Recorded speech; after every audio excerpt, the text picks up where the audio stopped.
नमस्कार मित्रांनो, लग्नाची बेडी या महा एपिसोडच्या 7 ऑक्टोबरच्या भागामध्ये आपण बघणार आहोत की आता सिंधू आणि राघवची भेट झालेली असते। कारण गुलाबरावने सिंधू आणि सावीला पकडलेले असते आणि सिंधूला एक इंजेक्शन देऊन तिला बेशुद्ध केलेले असते आणि एका पेटीत ठेवलेले असते आणि ती पेटी घेऊन तो सिंधूला कोठ्यावर घेऊन तिला नाचवणार असतो आणि सावीला सुद्धा एका दुसऱ्या पेटीमध्ये त्याने घातलेले असते। त्याला आता असे वाटत असते की सिंधू आणि सावीला वाचवण्यासाठी कोणी येणार नाही, म्हणून गुलाबराव खूप खुश असतो आणि आपली पार्टी एन्जॉय करत असतो। तेवढ्याच तेथे राघवची एंट्री होते आणि राघव अशी गुलाबरावची ही धुलाई करत असतो। तेव्हा राघवने आणि विनायकने तेथे येऊन सिंधू आणि सावीची सुटका केलेली असते आणि गुलाबरावला पोलिसांच्या ताब्यात दिलेले असते। मात्र नियतीने शेवटी राघव आणि सिंधूची भेट तर घडवलेली असते। मात्र विनायक आणि सावीवरून राघव सिंधूमध्ये अनेक मतभेद होतात आणि ते गैरसमज आता राघव आणि सिंधूमध्ये झालेले असतात। तर राघव हा सिंधूला वाचवतो आणि सिंधूचा चेहरा बघितल्यानंतर त्याला खूप मोठा धक्का बसतो। राघवच्या मनामध्ये येते की सावी ही कोणाची मुलगी आहे आणि सिंधू इतक्या दिवसात जिवंत आहे हे समजून सुद्धा सिंधू मला भेटण्यासाठी का आली नसेल, रत्नपारखी कुटुंबात तिने का कळवले नसेल, फोनसुद्धा का केला नसेल, असे वेगवेगळे अनेक गैरसमज राघवच्या मनात येते। राघवला वाटत असते की सावी ही सिंधूची मुलगी कशी असू शकते।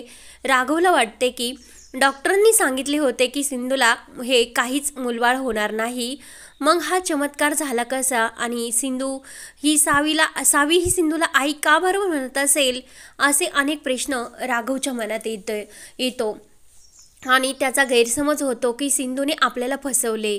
इतक्या दिवसापासून आपण सिंधूसाठी इतकं झुरतो, आपली ही अवस्था अशी झाली आणि सिंधूच्या आठवणीत असा एकही दिवस गेला नाही की मला सिंधूची आठवण आली नाही।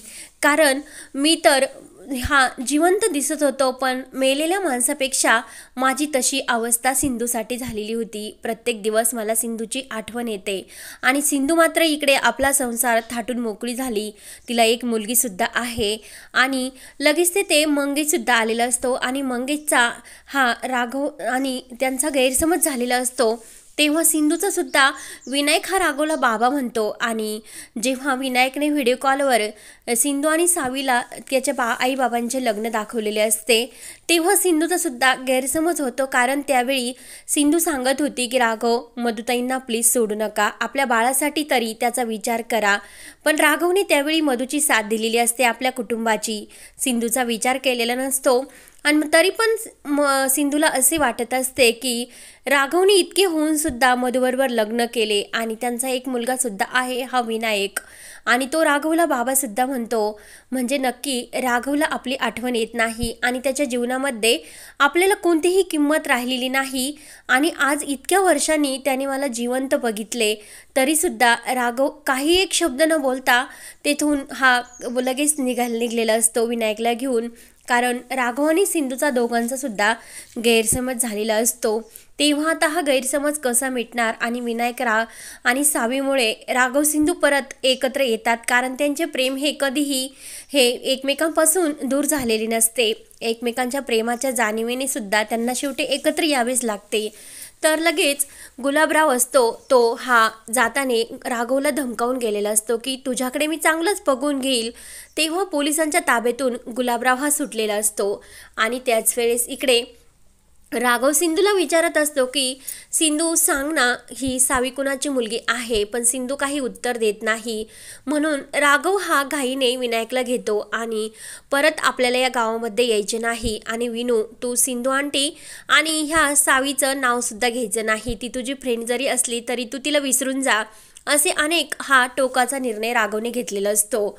मात्र विनायकच्या पायाला खूप त्रास होत असतो आणि विनायक काही मागे जाण्यासाठी तयार नसतो। तो म्हणत असतो की काय झाले, सावी विचारते की काय झाले, पण कोणीही कोणाला उत्तर देत नाही आणि अचानक विनायकच्या पायाला खूप त्रास होऊ लागतो। विनायक म्हणत असतो की बाबा काही करा, पण प्लीज तुम्ही मागे चला। म्हणून राघव हा विनायकच्या पायासाठी परत सिंधूकडे येतो आणि सिंधूकडे आल्यानंतर त्यावेळी सिंधू आणि राघवमध्ये बोलणे होते आणि तेव्हा ते एका जंगलातून जात असतात आणि अचानक काही गुलाबराव आणि त्याचे गुंड येतात, राघवच्या गाडीला आडवे होतात आणि सिंधू, सावी, विनायक हे रिक्षातून जात असतात.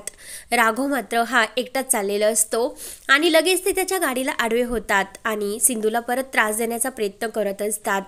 राघव म्हणत असतो की तुला एकदा सांगितलेले समजत नाही का, तू त्यांच्या का मागे लागतो आणि तुला तर आता चांगला धडा शिकावे लागेल.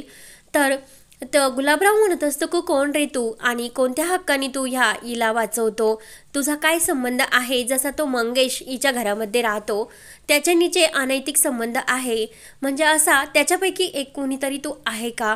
राघवला मात्र खूप राग येतो, कारण सिंधूच्या चरित्र्यावर त्याने शिंतोडे उडवलेले असतात आणि ते राघवला पगवत नाही. राघव पुन्हा त्याची चांगली धुलाई करतो आणि त्याचवेळी सावी, विनायक आणि सिंधूसुद्धा गाडीच्या खाली उतरलेले असतात आणि तेव्हा लगेच गुलाबराव हा लगेच राघवला म्हणत असतो की तुला तर मी आता चांगला धडा शिकवतोच, कारण ह्या सिंधू डॉक्टरकडून मी तिचे घर आणि जमीन तर बळकवणारच, पण तुला त्या अगोदर मी चांगला धडा शिकवतो, कारण तू तिला वाचवण्यासाठी आला होतास ना. मग आता तू तुझ्या मर्जीने आला होता, पण आता तर तू जाशील माझ्या मर्जीने, तुला या सोडवण्यासाठी कोणी येऊ शकत नाही. तर सिंधू हे सर्व दृश्य बघते आणि गुलाबरावच्या हातामध्ये पिस्तूल असतो, तो लगेच राघववर गोळी चालवतो आणि ते दृश्य बघून सिंधूला मात्र खूप मोठा धक्का बसलेला असतो. सिंधू लगेच गुलाबराव तेथून पळ काढतो आणि सिंधू धावतच राघवजवळ जाते आणि राघवला आपल्या मिठीत घेत म्हणत असते की राघव, तुम्हाला काही होणार नाही, प्लीज स्वतःला सावरा. म्हणून सिंधू ही सावी आणि विनायकच्या मदतीने राघवला रिक्षामध्ये बसवते आणि स्वतः रिक्षा चालवत ती घाईने राघवला घेऊन आपल्या रूमकडे आलेली असते, कारण त्या गावामध्ये हॉस्पिटलची सुद्धा सोय नसते. तेव्हा सिंधू स्वतःही राघवचा उपचार करते आणि राघवला लागलेली गोळी ती काढते. तेव्हा गोळी काढल्यानंतर राघवला आराम मिळतो, सिंधूच्या जीवात जीव येतो आणि सिंधू विनायकला आधार देत असते की बाबांना काही एक होणार नाही. तेव्हा विनायक हे सर्व व्हिडिओ कॉलवर मधूला सांगत असतो आणि राघवला बाबांना गोळी लागली तेव्हा मधूसुद्धा तिकडे घाईने येण्यासाठी निघलेले असते ऋषभला घेऊन. तेव्हा मात्र आता हे रत्नपारखी कुटुंब परत एकत्र येणार आणि जे 7 फेरे पूर्ण होण्यासाठी राहिलेले असतात, कारण नियतीने शेवटी सिंधू आणि मधूचे म्हणजे हे संबंध जोडले गेलेले आहे आणि मधू आणि राघवचे लग्नसुद्धा हे पूर्ण झालेले नसते. राघवने अजूनपर्यंत मधूच्या गळ्यामध्ये मंगळसूत्र घातलेले नसते आणि देवकृपेने त्याला सिंधू भेटलेली असते. तेव्हा आता सिंधू आणि राघव यांच्यातील हे गैरसमज कसे मिटत राहणार ते पाहण्यासाठी आपल्या चॅनलला नक्की सबस्क्राईब करत राहा. धन्यवाद.